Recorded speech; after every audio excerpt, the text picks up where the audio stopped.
best about humans' positive imagery that you say things and you say why. But I dream of things that never were, and I say why not. So, what is positive psychology? Positive psychology is the scientific and practical pursuit of optimal human functioning, and it augments psychology's long-term focus on weakness and illness. Positive psychology efforts underways to shift focus from preoccupation only with repairing the worst things in life to also building positive qualities, while traditional focus in psychology has been on pathology.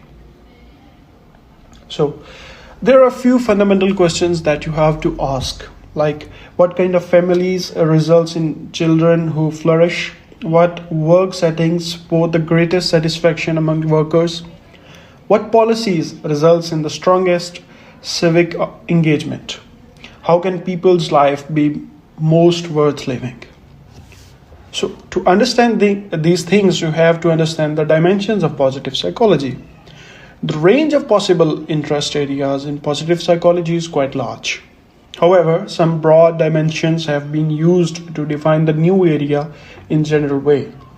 In order to nurture talent and make life more fulfilling, positive psychology focuses on three areas of human experience that help to define the scope and orientation of a positive psychology perspective. Number one, the subjective level. At the subjective level, positive psychology looks at positive subjective states or positive emotions such as happiness, joy, satisfaction with life, relaxation, life intimacy, and contentment. Positive subjective states also include constructive thoughts about the self and the future, such as optimism and hope. Positive subjective states may also include feelings of energy, vitality, and confidence, or the effects of positive emotion such as laughter. Second is individual level. On this level, positive psychology focuses on a study of positive individual traits, or the more enduring and persistent behavior patterns seen in people over time.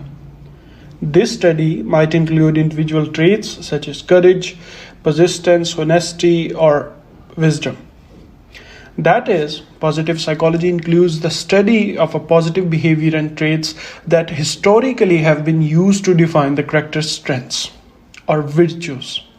It can also include the ability to develop aesthetics, sensibility, or tap into creative potentials and the drive to pursue excellence. The number last is group level, or what we call as society level. At the group or societal level, positive psychology focuses on the development, creation, and maintenance of positive institutions. In this area, positive psychology addresses issues such as development of civic virtues, the creation of healthy families, the study of healthy work environments, and positive communications or communities, societies, you can say. So, what psychology actually missed in this whole phenomena from when the psychology started to be the subject of humans? Psychology has not always focused on the adaptable, the healthy, and the positive aspects of humanity. In fact, for many years, professional psychology largely ignored the study of the positive side of human behavior. So, Seligman in 2000s noted that prior to World War II, there were only three major missions in psychology. Number one, cure mental illness. The first early mission of psychology was to cure mental illness. The terrible consequences of mental illness for many people, their families, and the communities demanded that psychology use the methods of science to seek solutions to their problems.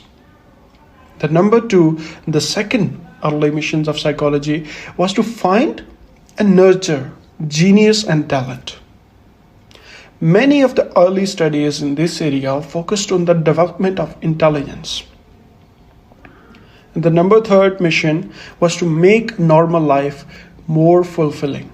Obviously, there is more to living a satisfied and a happy life than simply getting one's immediate needs in a reasonable amount of time. So, treating mental illness aspect was remarkably successful in the early 1950s. However, no real cures existed for mental illness.